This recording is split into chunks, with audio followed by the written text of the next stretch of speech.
Na Hyundai Tucson, o amortecedor já foi desmontado. Pra ver o barulho lá direito, a gente já suspeitava que é o amortecedor. Agora o Júnior aqui vai estar forçando aqui pra vocês verem. Aqui já tá jogando ali pra fora. Olha lá. Tá vendo? Tá o amortecedor estourado. Vamos estar passando pro cliente o amortecedor. Troca do par do amortecedor e os kits. A suspensão dianteira toda desmontada já.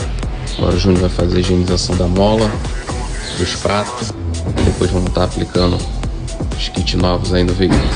O Júnior já está fazendo a higienização das peças já. Pra depois a gente estar instalando os kits novos no veículo. Todo o material que vai ser utilizado na suspensão dianteira do veículo, amortecedor da Mando, os coxinhos da Mando, coife batente. Aqui já estão as peças que foram higienizadas, a mola, os pratos, batente inferior da mola. Vamos estar dando início aí agora à nossa montagem. Parte de amortecedor e kit da Hyundai Tucson montado, tudo no padrão VIG-K, todo original Mando. Agora vamos estar instalando novamente no veículo. Hyundai Tucson 2.0 finalizado, esse carro foi trocado parte de amortecedor dianteiro e os kits. É isso aí, galera, precisando de serviço especializado em Hyundai e Kia, só entrar em contato conosco aí, ó. VIG-K, serviço automotivo.